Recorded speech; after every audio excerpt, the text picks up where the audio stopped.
नमस्कार, this is Abhishek Sengupta from Tales and Talks podcast.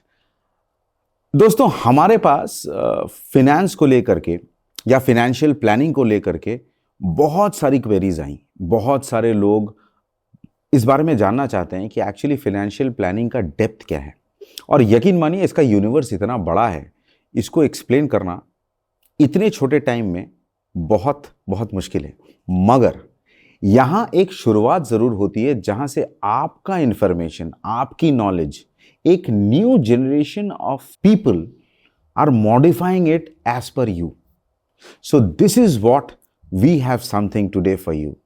हमारे पास आज एक फाइनेंशियल सॉल्यूशंस की कंपनी के ओनर, उनके को फाउंडर इस बारे में हमसे बात करेंगे और आपके कुछ ऐसे कंसर्न्ड एरियाज को वो मैसेज देंगे, वो उनको आंसर करेंगे कि आपको लगेगा कि yes, we must get alongside with Algomatic. Algomatic is the name of the company and we have Mr. Ankit Goel, co-founder Algomatic. Let me welcome Mr. Ankit Goel. Thank you sir. Hi Ankit, कैसे हैं आप? मैं बहुत बढ़िया sir. अंकित, पहले तो बहुत बहुत शुक्रिया कि आप हमारे इस शो में आए हैं and you have taken good 4-5 hours आपको ट्रैवल करके आना पड़ा। This is we are really thankful to you. तो अंकित, पहले हम ये शुरू करते हैं कि what is Algomatic? Sir, Algomatic is basically हम जो हैं फुल टाइम ट्रेडर और इन्वेस्टर हैं। सो बेसिक जो हमारा नेचर है ट्रेडिंग का, वो ऑटोमेटेड ट्रेडिंग है, जहाँ पे हम एल्गोरिथम के थ्रू ट्रेडिंग करते हैं। इसीलिए हमने इसका नाम अपना एल्गोमेटिक रखा। Okay, basically it is a combination of 2 words, algorithm and automatic. Algorithm and automatic, और यू कैन से सिस्टमेटिक। तो वो दोनों का हमने वर्ड मिला करके एल्गोमेटिक बनाया है। अच्छा, सो एल्गोमेटिक कितनी साल पुरानी कंपनी है? ट्रेडिंग करते हो तो हमें बहुत टाइम हो गया है, बट जब हमने ये नाम रखा था उसको लगभग 3 साल हो गए हैं हमें। अच्छा, तो मेरा कहना ये है अंकित, जैसे आपने बताया आपकी company Algomatic, its a very good amalgamation, algorithm plus mathematics का, is something like that, right?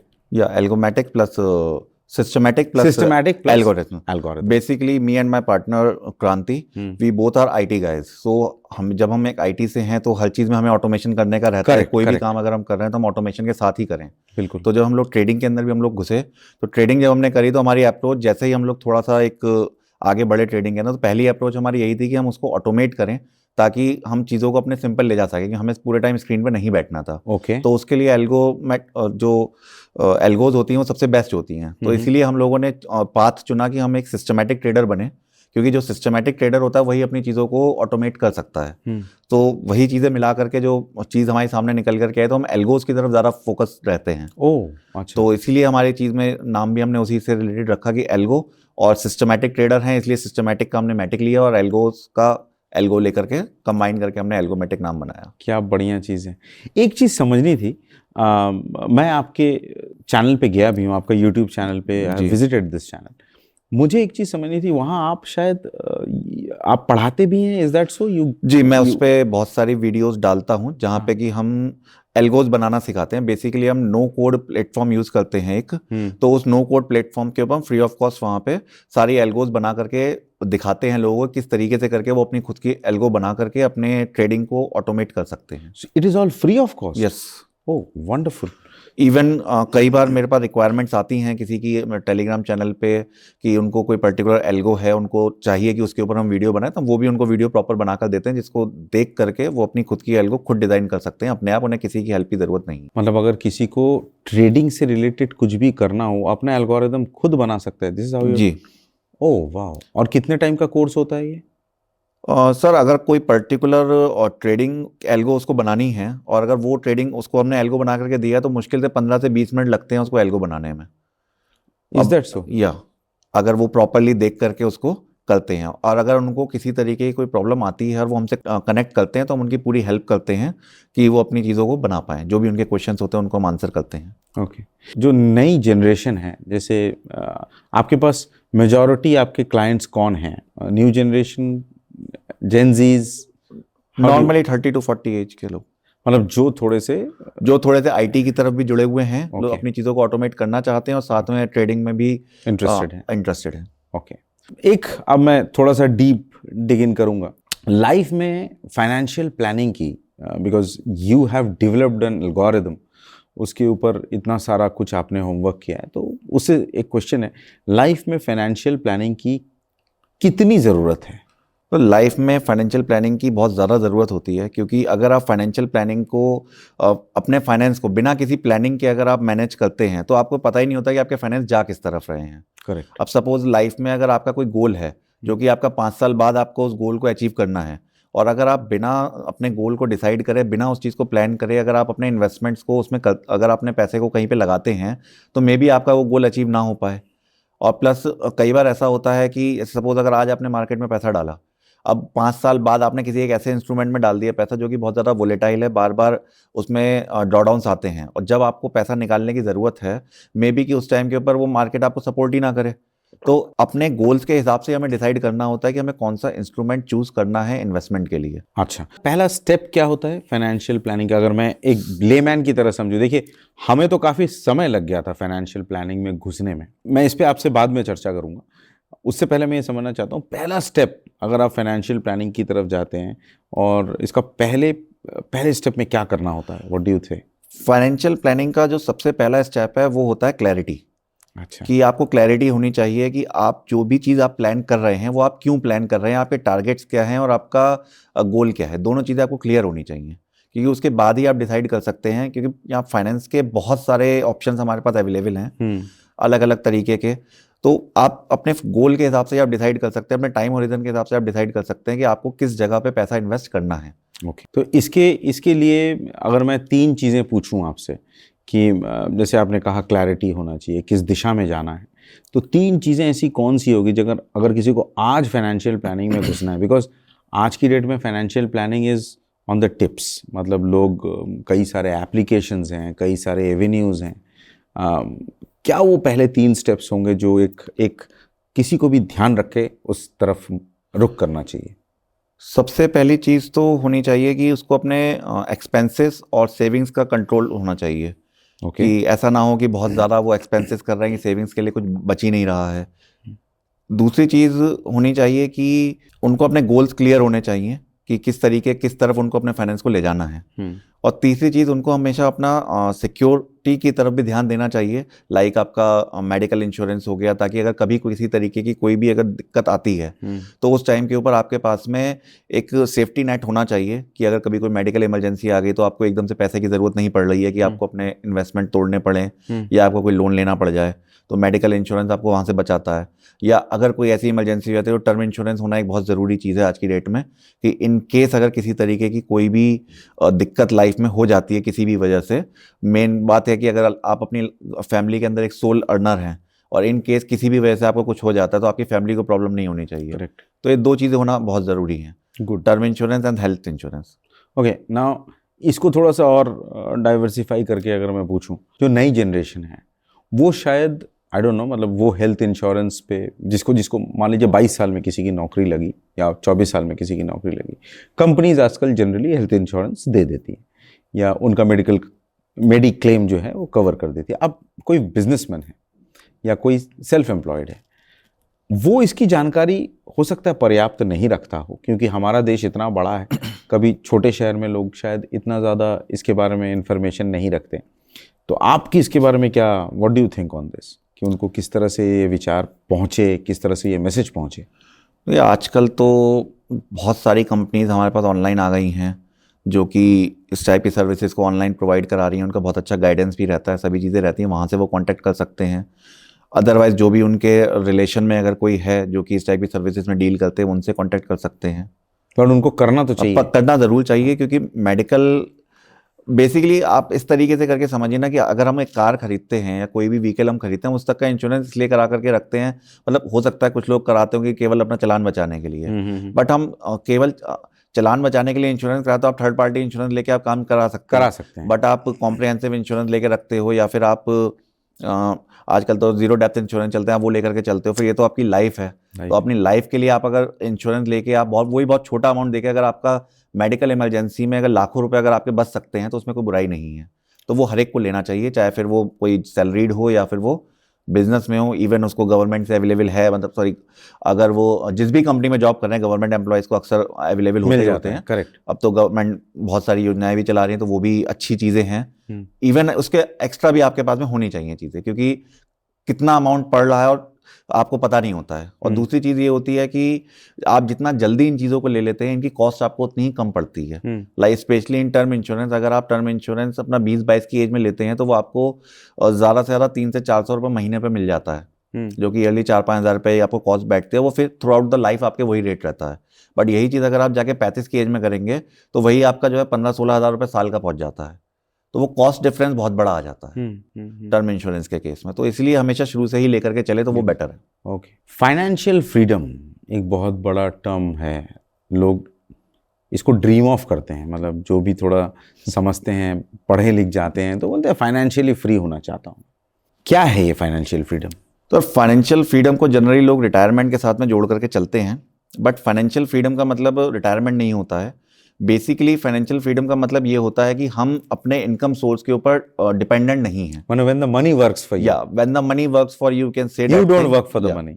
आप ये बात कह सकते हैं कि अगर आज मुझे अपना घर चलाने के लिए अपनी नौकरी पे डिपेंडेंट होना पड़ रहा है, अपने इनकम पे डिपेंडेंट होना पड़ रहा है, और अगर मेरी वो इनकम बंद हो जाती है, तो मेरा सारे एक्सपेंसेस खत्म नहीं कर पाऊंगा मैं, मेरे लिए पॉसिबल नहीं हो पाएगा, तो मैं फाइनेंशियली फ्री नहीं हूँ।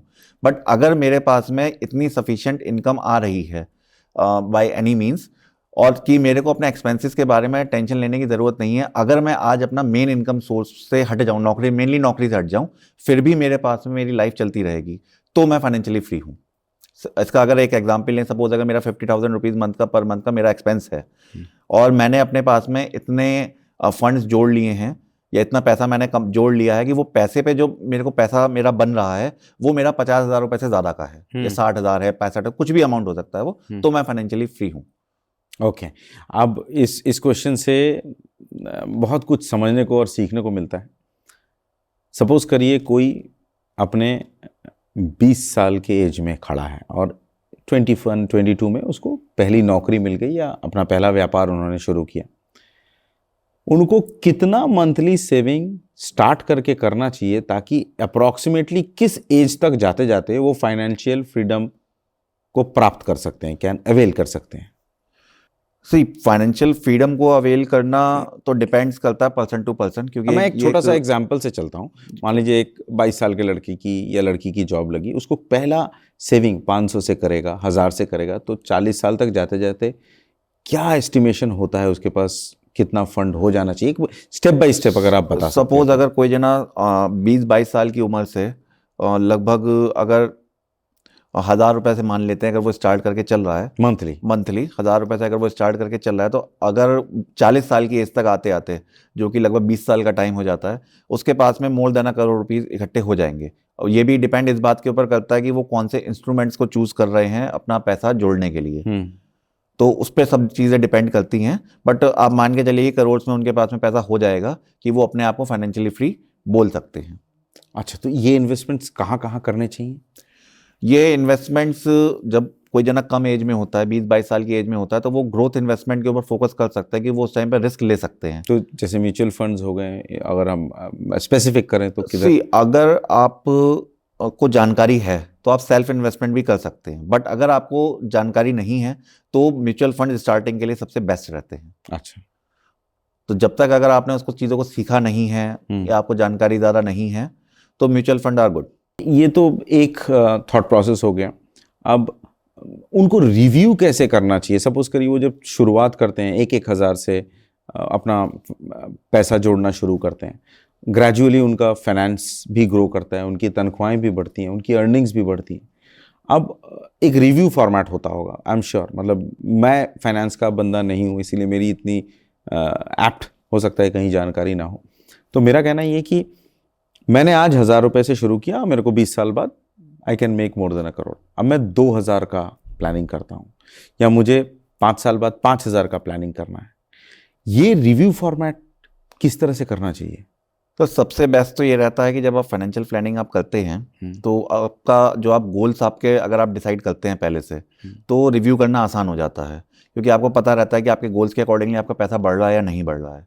प्लस दो चीज़ें आ जाती हैं। अगर आप वैसे रिव्यू की बात करें, जो पोर्टफोलियो को रिव्यू करने की चीज़ होती है, तो वो आप एटलीस्ट इस साल में एक बार तो हमें रिव्यू करना ही चाहिए कि हमारा पोर्टफोलियो कहाँ जा रहा है। प्लस जो भी लाइफ में अगर आपके इवेंट्स होते हैं बड़े, लाइक आपकी सैलरी बढ़ रही है, मैरिज हो रही है, बहुत सारे इस टाइप की चीज़ें होती हैं, तो उस टाइम पे आपको अपना एक बार पोर्टफोलियो रिव्यू कर लेना चाहिए, ताकि आप उसके अकॉर्डिंगली अपने पोर्टफोलियो को प्लान कर सकें। अच्छा, हर एक को पोर्टफोलियो रिव्यू करना नहीं आता, तो उसके लिए उसको क्या करना चाहिए? जो भी पर्सनल, आजकल तो बहुत लोग इस टाइप की सर्विसेज प्रोवाइड करा रहे हैं, तो वो अपने उनसे कांटेक्ट कर सकते हैं, ताकि उनको प्रॉपर एक गाइडेंस मिल सके कि किस तरीके से करके हम अपना पोर्टफोलियो को रिव्यू करें, क्या चीज़ें उसमें होनी चाहिए, क्या नहीं होनी चाहिए। आपकी जो संस्था है, आपकी जो कंपनी है, so they actually help in जी, रिव्यू? हम पूरा हम पोर्टफोलियो डिजाइनिंग करने में हम पूरी हेल्प करते हैं, टाइम टू टाइम रिव्यू करने में हेल्प करते हैं। प्रॉपर हम रिपोर्ट्स बना करके देते हैं कि किस तरीके से करके आप अपना पोर्टफोलियो को डिजाइन करें, कि उसमें कितने % आप इक्विटी डालें, कितने % आप गोल्ड डालें, सब चीज़ें पर्सन टू पर्सन, ये पर्सनलाइज रहता है पूरा का पूरा, क्योंकि हर एक की रिक्वायरमेंट अलग अलग होती है, तो उसके अकॉर्डिंगली हम पूरा पर्सनलाइज रिपोर्ट बना करके देते हैं। तो उसके चार्जेस कैसे होते हैं जनरली? मतलब नॉमिनल चार्जेस होते हैं, चार्जेस को कैसे कवर करते हैं? How do you work? Nominal charges होते हैं। बाकी नॉर्मल अगर किसी को हमसे केवल कंसल्ट करना है, तो उसके लिए हम अराउंड हाफ एन आवर का फ्री कंसल्टेशन हम प्रोवाइड कराते हैं। तो कोई भी जना हमसे फ्री कनेक्ट करके कंसल्ट कर सकता है कि उसको कोई भी अगर जानकारी लेनी है रिगार्डिंग फाइनेंशियल प्लानिंग। आने वाले टाइम में आपका ऐप पे भी आप काम कर रहे हैं? जी, ऐप पे हम काम कर रहे हैं। हमने अपना एक इन हाउस सॉफ्टवेयर हमने डेवलप करा है पोर्टफोलियो प्लानिंग, और बहुत सारे टूल्स इस टाइप के हमने डिज़ाइन करे हैं पोर्टफोलियो प्लानिंग के लिए, लाइफ प्लानिंग के लिए, तो वो भी हम लोगों को प्रोवाइड कराते हैं। वो अभी आपका ऐप लाइव हो गया या इट्स ऑन द वेब पे? तो लाइव है, बट अभी मोबाइल पे भी हमने अभी नहीं गए हैं, तो वेब पे लाइव है, जो कि हम अपने जो भी हमारे साथ में जुड़ते हैं लोग, उनको हम प्रोवाइड कराते हैं वो टूल्स, तो वो उसके थ्रू अपने आप भी अपनी प्लानिंग कर सकते हैं, उसमें उनको किसी की हेल्प लेने की ज़रूरत नहीं है। मतलब app is very user friendly, easy to use, user friendly, easy to use, क्योंकि आज का जो जनरेशन है वो ऐप पे है, और there are good strong apps जो पूरे डेटा को, पूरे सारी चीज़ों को बताता है। तो ऐप को फिर आप बैंक के साथ कनेक्ट कर देते हैं, and then the profile goes on. So अब मैं सीधा ऐप की बात चली है, तो मैं एक आध एग्जाम्पल भी लूँगा कि आज की डेट में सिल्वर के लिए आपका क्या टेक है? जी, सिल्वर बहुत ज़्यादा वोलेटाइल इंस्ट्रूमेंट है एक, तो जो भी लोग वोलेटिलिटी को हैंडल कर सकते हैं उनके लिए सिल्वर एक अच्छा प्रोडक्ट हो सकता है, क्योंकि आजकल उसकी डिमांड बहुत ज़्यादा है। बट ये चीज़ है कि आप अपने पोर्टफोलियो का 5 to 10% से ज़्यादा आप उसमें नहीं डाल सकते, क्योंकि अगर उसमें एकदम से फॉल आता है, जैसे पिछले 2 दिन में ही सिल्वर जो है अराउंड 20% के आसपास गिरा है, तो अगर आप अपने पोर्टफोलियो को 20% तक गिरता हुआ ईजिली आप देख सकते हैं और आप हैंडल कर सकते हैं, then it is good for you.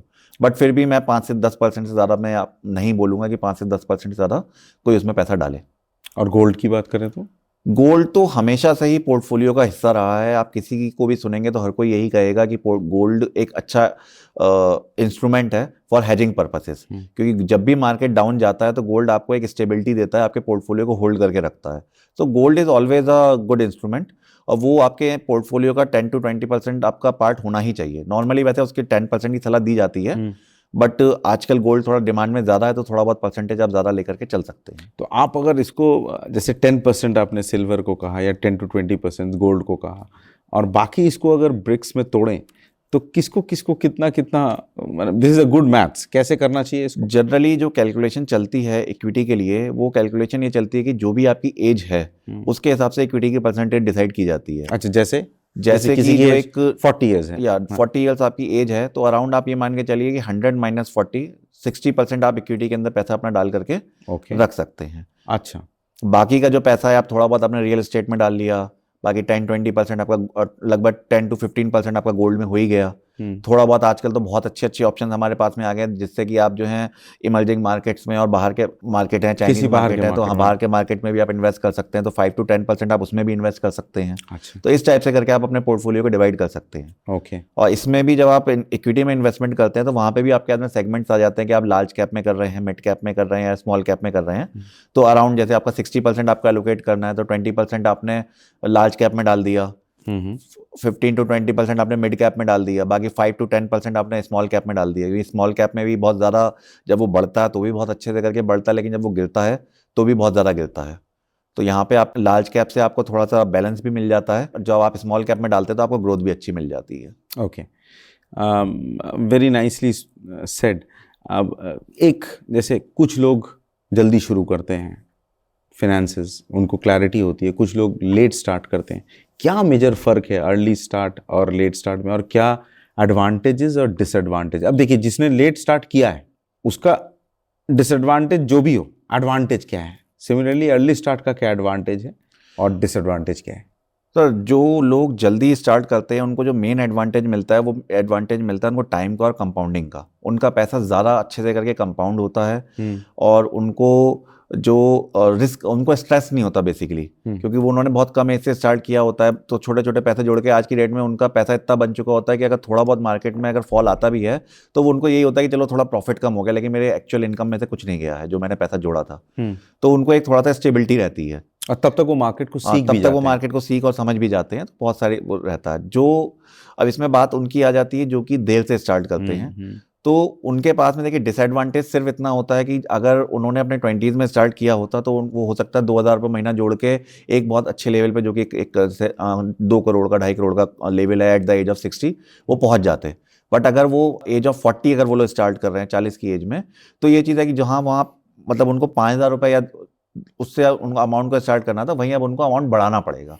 तो क्योंकि जाहिर सी बात है टाइम निकल चुका है तो उसे कवर करना पड़ेगा। तो उसको कवर करने का एक ही तरीका है कि आप अपना इन्वेस्टमेंट ज़्यादा करें, या फिर आपके पास में कहीं से लमसम अमाउंट हो। अब सपोज मैंने 20 की एज से स्टार्ट किया, मैं 40 की एज में हूँ आज, मेरे पास में टोटल जोड़ करके सपोज मान लीजिए 1 करोड़ रुपए हैं। आप फाइनेंस को लेके इतना डील करते हैं बट आप 40 के लग नहीं रहे हैं। अब ये प्लीज कैरी ऑन। हाँ, तो सपोज आज की डेट में अगर मेरा पोर्टफोलियो 1 करोड़ का होता, अब कोई नया पर्सन आ रहा है जो कि 40 की एज का ही है, उसको आज की डेट में स्टार्ट करना है, तो उसके बाद में 2 तरीके हैं। या तो जैसे मैं सपोज 5,000 का इन्वेस्टमेंट कर रहा हूँ हर महीना, क्योंकि मेरा वो अमाउंट शुरू से चलता आ रहा है, तो या तो वो इतना अमाउंट डालें जो कि इसको कवर अप कर सके आगे के लिए, तो अपनी SIP जो वो करेंगे वो ज़्यादा अमाउंट की करें। या दूसरा तरीका ये चीज़ है कि मैं 1 करोड़ के पोर्टफोलियो पे, आप लमसम कहीं से 1 करोड़ पे आपके पास में है, आपने यहाँ पे आपने लमसम डाला, फिर आगे आपने कंटिन्यूएशन मेरे बराबर का आपने किया, तो आपको सेम बेनिफिट मिलेगा। ओके। और जो अर्ली स्टार्टर्स हैं उनके लिए कोई डिसएडवांटेज आपके? डिसएडवांटेज एक होता है अर्ली स्टार्टर्स के साथ में कि वो ओवर कॉन्फिडेंस में होते हैं, तो उसकी वजह से कई बार क्या होता है, वो जो मार्केट फॉल करता है तो वो उस फॉल को झेल नहीं पाते हैं, जिसकी वजह से वो क्या होता है। जैसे मैं आपको कोरोना के टाइम का एग्जांपल दूं, कोरोना के टाइम में बहुत लोग SIP कर रहे थे क्योंकि वो म्यूचुअल फंड सही है और इस टाइप के बहुत सारे एड्स चल रहे थे, तो बहुत लोगों ने म्यूचुअल फंड में SIP में पैसा डाला, सारे काम करे। लेकिन जब कोरोना का टाइम आया, मार्केट गिरा, तो वहां से वो लोग बाहर हो गए। बट यहीं पे जो थोड़े से मैच्योर लोग थे, या भले ही वो पहले से प्लानिंग करी या नहीं करी, बट अब उनको इतनी सोच समझ थी कि वो प्लानिंग को कर रहे हैं और वो सोच रहे हैं कि हमें किस तरह से करना है, तो उन लोगों ने उस एडवांटेज, उस अपॉर्चुनिटी का फायदा उठाया और उन्होंने सारा टाइम अपना कवर कर लिया, क्योंकि उस टाइम पे अराउंड 40% डाउन उनको मार्केट मिल गया। तो ये एक बहुत बड़ा डिफरेंस हो जाता है। तो जो थोड़ा सा एक्सपीरियंस है वो मार्केट से बाहर ही निकला, बल्कि उसने और पैसा उसमें डाल करके अपने जो भी उसकी यूनिट्स थी जो उसने बाय कर रखे थे म्यूचुअल फंड्स के अंदर करे हो या कुछ भी SIP करी हो, उसने उसको और ज़्यादा फायदा उठाया। तो मैं ही अपना एग्जाम्पल दूँ, उस टाइम पे मार्केट गिरा था, SBI मैंने खरीदा था 150 रुपये पे, बल्कि और 140 रुपये मैंने कोरोना के टाइम पे लिया था, और मैंने जाकर के उसको विद इन फ्यू मंथ्स मेरे को वो 450 पे जाके मैंने उसे कट किया था। और तब भी अगर मैं कट नहीं करता उस टाइम पे, मैं भी थोड़ा सा ये तो नहीं कहूँगा बहुत ज़्यादा एक्सपीरियंस था, बट हाँ थोड़ा नया ही था, तो मैं स्विंग ट्रेडिंग ज़्यादा करता था। तो ये रहता था कि एक प्रॉफिट अच्छा मिल जाएगा, 10% 15% हम निकल जाएंगे। तो बहुत से स्टॉक थे जो कि आज की डेट में SBI 1,000 रुपये पे चल रहा है, तो मैंने अगर 400 पर नहीं निकला हो तो आप सोचो कितने गुना पैसा हो गया मेरा हार्डली 3-4 ईयर्स के अंदर। और ऐसे बहुत एग्जाम्पल्स हैं। रिस्क इसमें इन्वॉल्व होता है because the tag is as they say कि subjected to market risk. Risk और सेफ्टी का बैलेंस बनाने का क्या बेस्ट तरीका है? तो देखिए, रिस्क वैसे तो रिस्क हर चीज़ में ही होता है। अगर कोई जना आज की डेट में इंजीनियरिंग की पढ़ाई करने जा रहा है, बाद में नई जॉब मिली, वो भी रिस्क है। करेक्ट। MBBS करता है, कोई जना डॉक्टर बनता है, लेकिन हर डॉक्टर तो टॉप पे नहीं पहुंचता, तो इसी तरीके से करके मार्केट के अंदर भी रिस्क है। बट यहाँ पे हमारे पास में रिस्क को बैलेंस करने के बहुत सारे तरीके होते हैं।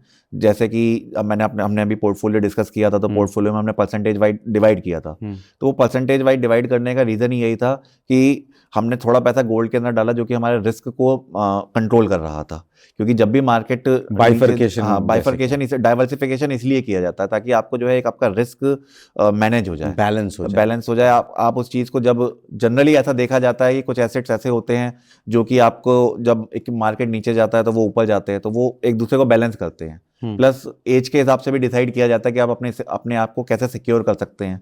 लाइक आप अपनी परसेंटेज गवर्नमेंट बॉन्ड में, कॉर्पोरेट बॉन्ड में डाल सकते हैं जहाँ पे आपको फिक्स रिटर्न्स मिलते हैं, तो आपको दोनों चीज़ों का बैलेंस मिल जाता है। डिसिप्लिन का क्या रोल होता है आपके इसमें? सर डिसिप्लिन जब हम इन्वेस्टमेंट्स कर रहे होते हैं, खासतौर से जब हम गोल प्लानिंग या फिर हम लाइफ प्लानिंग कर रहे होते हैं, तो डिसिप्लिन सबसे इंपॉर्टेंट होता है। क्योंकि लाइफ प्लानिंग, जब भी आपको अपने गोल को प्लान करते हैं, गोल तो आप 10 मिनट 15 मिनट बैठ के आप प्लान कर लेंगे, लेकिन उसके बाद में उस गोल को अचीव करना तो डिसिप्लिन के थ्रू किया जा सकता है। कि अगर आपने आज इन्वेस्टमेंट स्टार्ट किया, बट आपने उसके बाद में आज तो आपने सोच लिया कि मेरे को 1 करोड़ रुपया जोड़ना है, हर महीने मेरे को 10,000 रुपये डालने हैं, आपने सोच लिया, ठीक है, बहुत अच्छी बात है, लेकिन हर महीने 10,000 रुपये डालना ये बड़ी चीज़ है। अब सपोज अगर आपके सामने इन फ्यूचर कोई आपके सामने एक कोई चीज़ आपको अच्छी लगती है, सपोज आपको मन करता है कि मैं कोई भी A to Z मेरे को चीज़ खरीदनी है, आपके पास सिर्फ 10,000 रुपये हैं, और उस टाइम के ऊपर आप ये सोचोगे कि भाई मैं वो चीज़ लूँ या फिर मैं अपने जो मेरे को इन्वेस्टमेंट करना था मैं उसमें डालूँ, तो अगर आप डिसिप्लिन्ड हो तो आप चीज़ को छोड़ोगे कि आप कहोगे मैं बाद में ले लूँगा, लेकिन मेरे लिए ये ज़रूरी है, तो आप पहले इन्वेस्टमेंट की तरफ ध्यान दोगे। तो डिसिप्लिन यहीं पे हमारा काम करता है। क्या करना चाहिए वैसे? कुछ वो जो मन को मार करके डिसिप्लिन को पकड़ना चाहिए या वो खरीद लेना चाहिए? What is the right for you? आप फाइनेंस के हिसाब से होंगे तो बोलोगे उसको खरीद लेना चाहिए। नहीं, फाइनेंस के हिसाब से फाइनेंस में सबसे बेसिक चीज़ ये चलती है कि जब भी कोई खास तौर से सैलरीड पर्सन के लिए कि जब भी आपके पास में सैलरी आए तो सबसे पहले आपको अपना सेविंग निकालना चाहिए। एक परसेंटेज आपका फिक्स होना चाहिए कि इतने % मुझे सेविंग में डाल देना है। उसके बाद में फिर जो पैसा बचता है उससे आपको अपने एक्सपेंसेस करने चाहिए। तो अगर आप उस बचे हुए पैसे में आप अफोर्ड कर सकते हैं तो आप लीजिए, और अगर आप अफोर्ड नहीं कर सकते हैं तो नेक्स्ट मंथ ले लीजिएगा, इस महीने और अगले महीने का जोड़ करके।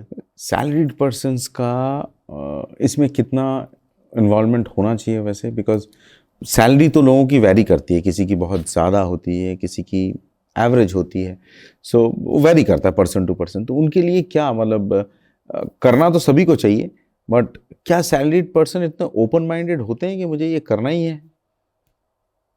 सर वैसे तो आजकल तो फिर भी बहुत ज़्यादा लोग इस बारे में बातें करने लग गए हैं यूट्यूब की वजह से, और सब चीज़ों की वजह से लोगों को समझ में आने लग गई चीज़ें, तो लोग करने लग गए हैं।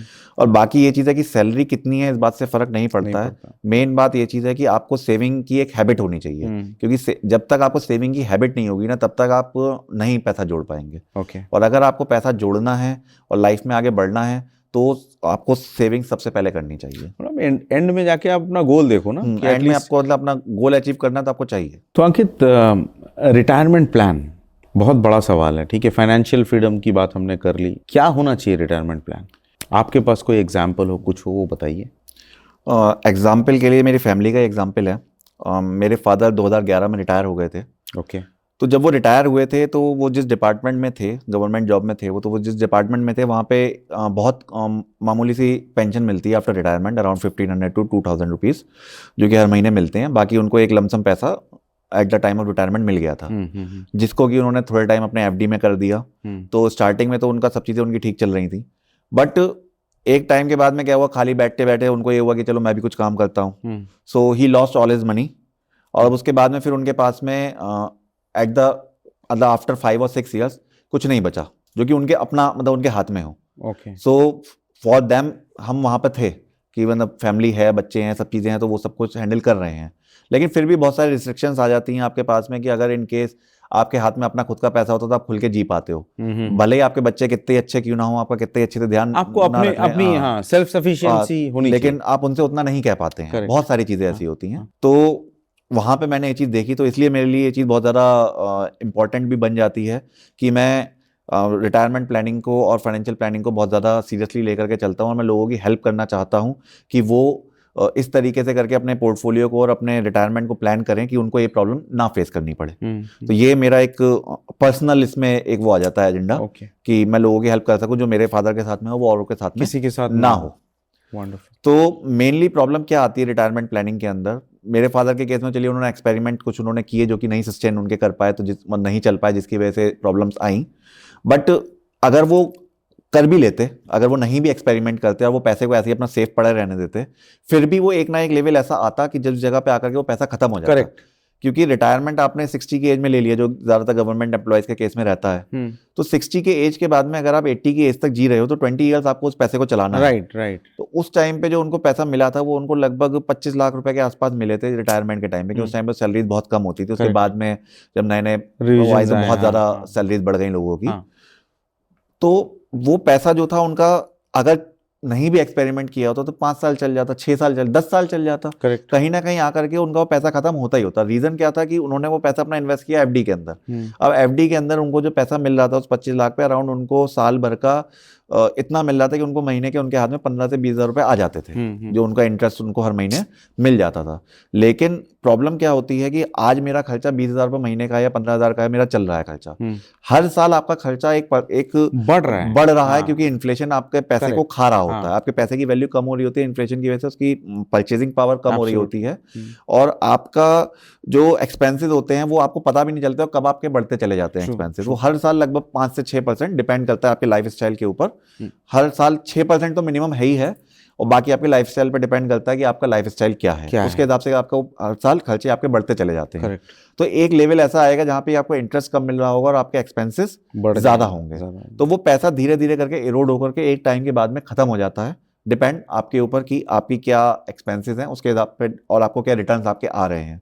तो रिटायरमेंट प्लानिंग बेसिकली यही चीज़ होती है कि हम अपने प्लान इस तरीके से करके हम अपने रिटायरमेंट गोल को हम डिज़ाइन करें कि जब हम रिटायर होंगे उस टाइम पे जो हमारे पास में कॉर्पस होगी, प्लस जो हमने उस कॉर्पस को ऐसी जगह पे इन्वेस्ट कर रखा होगा जहाँ पे कि हमें इतने रिटर्न मिल रहे हों जिससे कि वो पैसा हमारा ज़िंदगी भर में कभी भी ख़त्म ना हो, और एट द एंड जाके वो 25 साल की लाइफ हो हमारे रिटायरमेंट के बाद में। एवरेज एज आप मान के लिए 80 ईयर्स की इंडिया में है, तो 20 साल तो है ही है।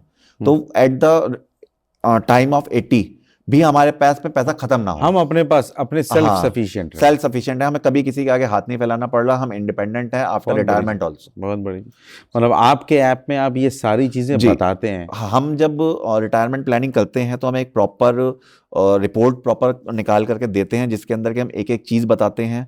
हम उनको ये तक बताते हैं कि आज अगर आपका खर्चा 20 हजार का है तो आज से 5 साल बाद आपका खर्चा कितना होगा, आज से 25 साल बाद आपका खर्चा कितना होगा। मतलब पूरी हम उनको टेबल बना करके देते हैं, पूरा चार्ट उनको हम बना करके देते हैं कि हर मंथ में आपका खर्चा कितना होगा। तो मजे की बात यह है कि कोई मान लीजिए कोई छोड़ भी दिया हो, मतलब सही से नहीं उसको गाइडेंस मिला हो, and he is at around 45-50, वो भी ये काम कर सकता है आज की डेट में, कोशिश करके एटलीस्ट कुछ हद तक। सर कुछ हद तक नहीं, बहुत अच्छे से करके कर सकता है। बस ये चीज़ अलग है कि जो ज़रा 20 साल की उम्र में वो अलग तरीके से डिज़ाइन जो समय चला गया उसका तो कुछ नहीं। जो 50 साल की उम्र में वो अलग तरह से डिज़ाइन करेगा। अगर सपोज मैं आज की डेट में नियर 40 हूँ, मैं मेरे को अगर आज की डेट में अगर प्लानिंग करनी है आज से शुरू करनी है, आज से अगर मुझे शुरू करना है, तो मुझे सिर्फ देखा जाए तो मैंने पहले भी जैसे मैंने कहा कि केवल मुझे एक काम करना है कि जो पैसा मेरे पास में, जो पैसा उस 20 साल के बंदे के पास में है, मेरे को उसके बराबर की कॉर्पस इकट्ठी करनी है।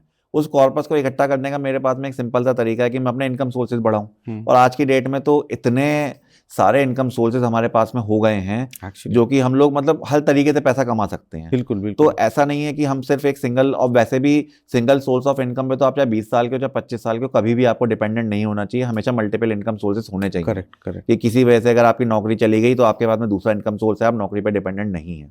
तो 40 इयर्स का भी वो 40 भी हो, 50 भी, बहुत एग्जांपल्स आप इसमें अपने उसमें अपने एल्गोमेटिक में यू टीच, यू हेल्प। जी, एल्गोमेटिक में हम इस चीज़ के अंदर भी हेल्प करते हैं कि आपके पास में कितने लोगों को अगर इनकम, मतलब हम बेसिकली हम एल्गोमेटिक के अंदर हर चीज़ में हेल्प कर रहे हैं कंप्लीटली। आपका वेल्थ मैनेज करने में, चाहे आपको अपनी वेल्थ मैनेज करनी हो, हम आपकी हेल्प कर रहे हैं। आपको ये सीखना हो वेल्थ मैनेज कैसे करते हैं, हम आपकी हेल्प कर रहे हैं। आपको ये चीज़ करनी हो कि आपके इनकम सोर्सेज बढ़ाने हैं, हम आपको इनकम सोर्सेज भी बढ़ा करके दे रहे हैं। मतलब इवन अगर किसी तरीके की कोई भी चीज़ आपको इनकम से रिलेटेड या फाइनेंस से जानकारी चाहिए या कुछ भी चीज़ चाहिए, वी आर प्रोवाइडिंग यू। मतलब one stop solution for everything related to your life. Great. Okay, now हमारे पास एक एडिशनल आपके लिए हमने कुछ मसाला तैयार किया है। So this is rapid fire round. तो आपको इसको सोचने का आपको मौका बिल्कुल नहीं मिलेगा। सो मैं आपसे कुछ सवाल पूछूंगा तो आपको रैपिड फायर के हिसाब से उसका जवाब देना पड़ेगा। तो आप अपनी कुर्सी की पेटी बांध लीजिए। तो आप तैयार हैं इसके लिए? जी। ओके, तो हमारा रैपिड फायर ऐसे शुरू होता है। पहला क्वेश्चन है, सैलरी फर्स्ट और savings first? Savings. Credit card, friend और एनिमी? डिपेंड्स, अगर आपको जानकारी है तो फ्रेंड, अगर जानकारी नहीं है तो एनिमी। बहुत बढ़िया। One expense people should cut immediately. Unwanted EMIs and impulsive online shopping. Oh wonderful. Best age to start investments. First salary. Great. Biggest financial myth you hear every day. High salary हमेशा rich नहीं होती है, rich life नहीं देती है। अच्छा, great. Rich और financial free, which matters more? Financial free. One money habit that screams financially smart. Automatic investing. अच्छा, this is a new thing, right? या आप अपने अकाउंट में, आपके जैसे ही आपके पैसा आता है आप ऑटोमेट कर सकते हो कि ऑटोमेटिक आपके ऑटो डेबिट जिसको ऑटो डेबिट जिसे कहते हैं। Fantastic. Does high income usually fix bad money habits? No, high income increase bad money habits. What's one harsh financial truth people hate hearing but need to? अगर आपने अपनी life को plan नहीं किया, अपने फाइनेंस को प्लान नहीं किया, तो भविष्य में आपको दिक्कत हो सकती है। Okay. One thing people overspend on just to look successful. Show off. लोग बड़ी बड़ी गाड़ियां लेते हैं अपने रिश्तेदारों को दिखाने के लिए, और बहुत सारी इस टाइप की चीज़ें होती हैं। उसकी जरूरत नहीं होती। हाँ, उसकी ज़रूरत नहीं होती है। या ये कह सकते हैं, सपोज आपको ज़रूरत है वैगनआर की और आप ले रहे हो क्रेटा, सिंपल कह सकते हैं। अगर सैलरी नहीं है तो सेविंग कैसे करें? सैलरी अगर नहीं भी है तो सेविंग्स हो जाती हैं, क्योंकि सेविंग्स की हैबिट जो हमें बचपन से सिखाई जाती है, तो कहीं ना कहीं से तो हमारे पास पैसा आ ही रहा होता है। तो हमको उसी हिसाब से अपनी हाँ, उसी planning हिसाब करनी से, मतलब ये चीज़ है कि अगर सपोज जैसे मैं अपने बारे में बताऊं तो मेरे जब स्कूल टाइमिंग में जब था, तो जो पॉकेट मनी मिलती थी उस टाइम पे, तो बहुत, आज की डेट में तो बच्चों को 1000, 2000, 5000 ऐसे पॉकेट मनी मिलते हैं। हमारे टाइम में 100 रुपये मिलते थे, तो 100 रुपये पापा देते थे, 50 रुपये मम्मी देती थी, या शायद उल्टा हम था, उसमें ऐसे भी कुछ बचा था। लेते हैं। हाँ, मतलब 150 रुपये मिलते थे, तो 150 में भी मुझे लगता है मैं 100, 125 रुपये मेरे बच जाते थे। मतलब आपने शुरू से ही आदत डाल रखी थी, सेविंग्स मुझे की हमेशा बचाना भी आदत है है। और लोगों को बचाना सिखाना भी है। हाँ, मतलब इंडिया में तो वैसे भी हमें सेविंग बचपन से, पिगी बैंक हमारे हाथ में दिया जाता है, सब चीज़ें की जाती हैं, तो बचपन से एक हैबिट हमारी बनी हुई होती है। बट एक जब बच्चे घर से निकल करके जाते हैं बाहर के शहरों के अंदर, तो वो उस हैबिट को भूल जाते हैं और ओवर एक्सपेंसिव हो जाते हैं। लाइक सैलरीड लोगों की सबसे बड़ी दिक्कत है आजकल, जैसे ही सैलरी आई पहली, लेके उन्हें सीधे आईफोन खरीदना है EMI के ऊपर। तो जैसे ही उनके पास में पहली सैलरी आई, आपको आगे के महीनों को आपको पता नहीं, लेकिन आपने अपनी EMI पहले ही बांध दी। करेक्ट। कि आपको 1.5 लाख रुपए आपने कर्जा अपने वो पहले ही कर लिया, कमा आप 15,000 रहे हो, तो 10 महीने की सैलरी तो आपकी पहले चली गई ना। ये बहुत बड़ा मैसेज है, मतलब राइट वे टू स्पेंड। ये हमारे नए जनरेशन के लिए बहुत अच्छा मैसेज है कि आप अपने फर्स्ट सैलरी, अपने सैलरी को सेविंग्स में डालिए। ओके, अब हम अपने लास्ट सेगमेंट में हैं। हमने आपके बारे में एक खबर पता करी और इट्स कॉल्ड लोग कहते हैं। तो आपके बारे में लोगों का ये विचार है जो आपके साथ में हैं या आपके साथ काम करते हैं, वो ये कहते हैं कि अंकित बहुत ज़्यादा सीरियस रहते हैं। ये ट्रू है? थोड़ा सा बहुत हद तक ट्रू है, क्योंकि एक्चुअली फील्ड ऐसी है फाइनेंस वाली, जब फाइनेंस की बात होती है तो लोग सीरियस अपने आप ही हो जाते हैं। तो इसलिए वैसे फाइनेंस तो खुशी देता है, तो हाँ, सीरियस होने की जरूरत क्यों होती है? अगर आपके पास है बहुत सारा तो आपको खुशी देता है, लेकिन अगर आपको, जब आपको पता चलता है जितना है वो सफिशिएंट नहीं है, तो वहीं आपको जो है उससे थोड़ा सा एक सीरियसनेस आ जाती है। Okay, great. It was wonderful talking Ankit. अब आज हमने अंकित के साथ बहुत डेप्थ डिस्कशन किया, बहुत अच्छा पॉडकास्ट था, जिसमें अगर आइडियली आप देखें, आपकी सेविंग्स की बात हुई है। आप अगर सेविंग्स नहीं कर पाए हैं, आप चूक गए हैं और आपको जानकारी पर्याप्त नहीं है, you don't have proper information, you still can visit the details in the description below about Algomatic. वहां जा करके आप इस टीम के साथ कनेक्ट करके अपने आप को और जागरूक बना करके आप अपने सेविंग्स को अपने बुनियादी तौर पे अपने पास रख सकते हैं। जानकारी पर्याप्त हो सकता है, तो इस अपॉर्चुनिटी को मिस मत करिए। Don't forget to like, share and pass on the channel to others. So see you soon. Thank you so much.